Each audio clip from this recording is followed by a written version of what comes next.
Hello, I'm pleased to have Alexander Horch with me today. Alexander is Vice President of R&D and Products with the HIMA Group. Welcome. Thank you. So Alexander, tell me, so HIMA for the third year in a row has been talking about something a little bit different. HIMA is well known for safety, but now HIMA is talking about security. Is HIMA becoming a security company? No. HIMA has always been doing safety for the last 50 years, and this is where we come from, and this is where we stay at. And security has, we didn't desire to go into security, we all wouldn't, but we have to, of course. And safety and security are two sides of the same coin, and we can't just avoid dealing with security. In a way, we have always been doing that. If you deal with safety, you have to protect your systems against unintended use, people making errors. We always have done that. And another thing that came up is that the norms for safety and security require separated systems, so we have always been separate from the rest of it. When we started dealing with security like 10, 15 years ago, we realized that what we always have done for safety makes a lot of sense for security, so we kind of amplified that a lot. And what we presented here at the ARC 2 years ago is what we call security environment for functional safety. That means we told how we actually realize security, how our philosophy is in our products. Last year we presented the smart safety platform.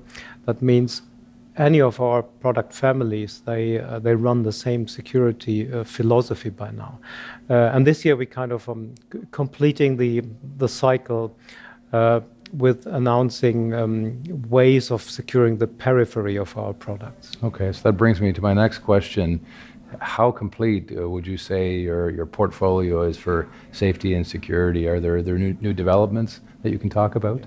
As responsible for the product development, of course, I never think it's complete, and it never will be. We have well-defined roadmaps for both the safety developments we are planning and the security developments we are planning.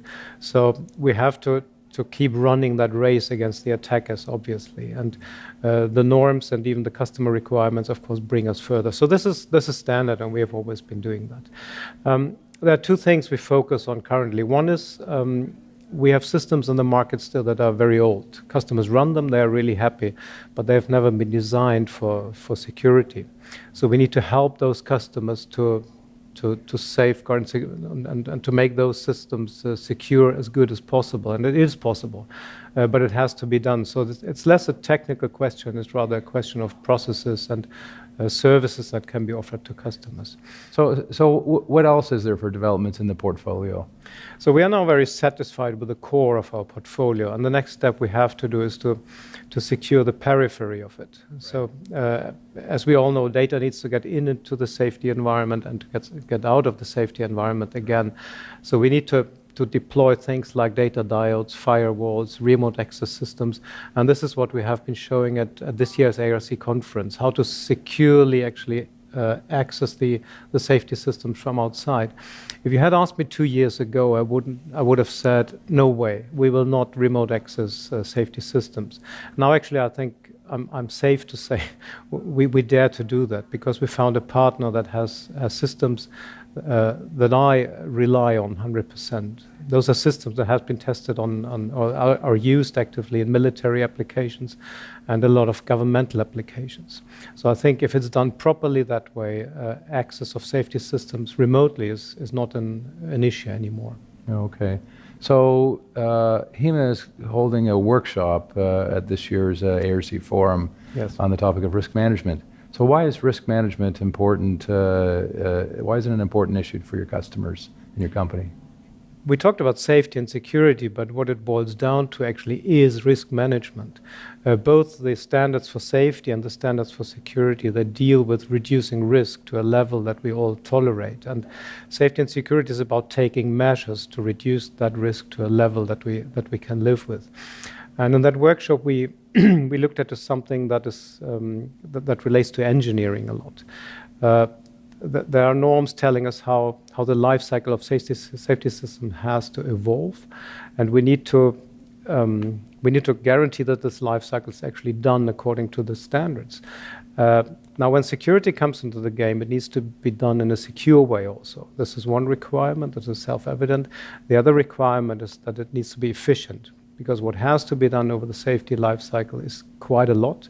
It's a lot of documentation and testing, and what we strive to do with our customers to offer them possibilities to automate that stuff. That means it's more efficient, and it's better quality because it's systematically correct.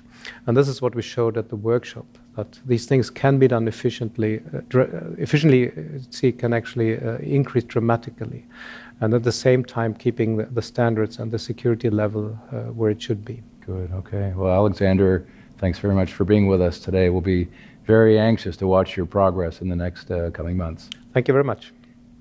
We've been speaking with Alexander Horch, Senior Vice President of R&D and Product Management with HIMA. Thanks for watching.